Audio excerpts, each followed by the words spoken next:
Are your hips as tight as a pickle jar on Jimmy Kimmel? Do toddlers laugh at how low you kick? Is your flexibility so bad that you can't get a date? Are your stances less stable than a one-legged horse on a ship in a storm with like waves and wind? Don't worry about it. We've got you covered.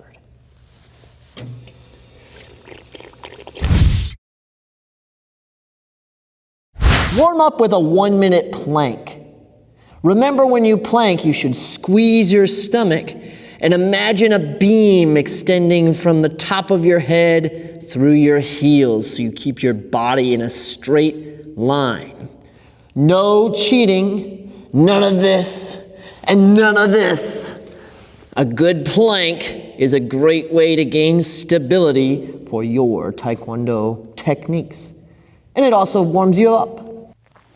Exercise 1. I'm just going to call it a center stretch. I actually don't know the name of it. If you want to tell me the name, drop it in the comments. But it's pretty straightforward. You spread your feet and stretch down to the center.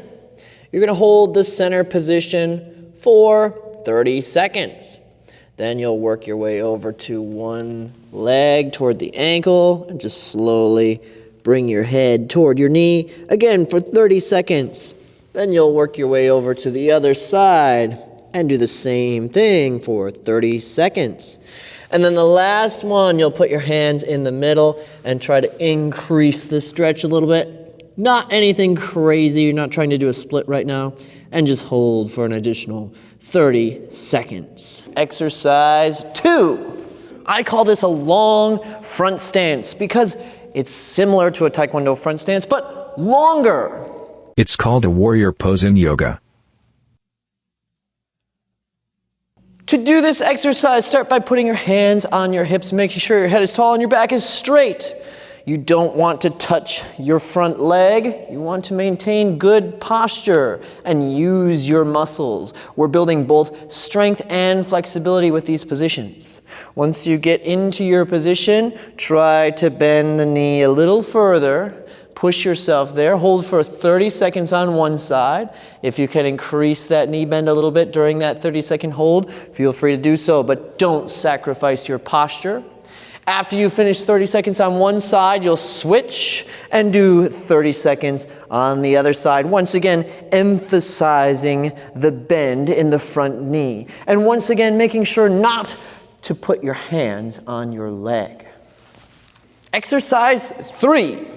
Exercise 3 uses a side stretch position to stretch your adductors and help with your side kicks and roundhouse kicks. For the side stretch exercise, spread your feet apart and then on one side, push your heel out as though you were doing a side kick. On the other side, bend your knee. Once again, focus on keeping your posture upright and not touching your legs. From here, the big thing is to keep your body in line. Don't let it fall forward. Keep it in line with your foot. So you're mimicking the movements of a side kick. Right here, again, you should feel it on the inside of the leg, the adductor muscles, and hold that for 30 seconds. Then do the same thing on the other side. Once again, you can also emphasize sinking into that position as you hold. The last exercise is usually the hardest one for people, and that's the archer's squat. No, not that archer. Please stop. You are not funny. In this case, we're going to spread our feet, shift our weight to one side, point our toes up toward the ceiling, and then drop our body on the loaded side. It's very important when doing an archer squat to keep your heel on the floor and your knee in line with your toes. You can turn your toes forward, just make sure your knee remains in line with your toes. Now from here, if this is really difficult for you, you can take the long leg side, place that hand on the ground behind you. This will help if you're getting used to the position and need some extra assistance in balance. If you've got that down, you can put your hands in the front and use one hand to push your hip open to get an increased stretch. After you've held for 30 seconds, shift to the other side, and do the same thing. Now after 30 seconds on each side, you're going to do 10 switches, trying not to use your hands. So you'll put your hands out in front and switch from one side to the other. If that's too difficult at first, just use your hands, walk it over, but eventually try to be able to do it hands-free. Again, a set of 10.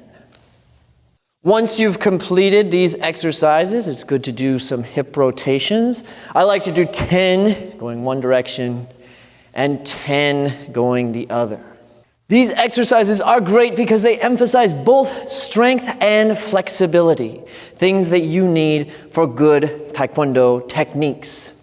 If you can do this 3 times a week outside of your normal classes, you'll almost certainly see tremendous progress in your techniques. If you like what you saw here today, don't be stingy. Give me a thumbs up. Give me a subscription so you can see more stuff, because I'm going to make more stuff for you guys. It's the least you could do. Don't be a freeloader.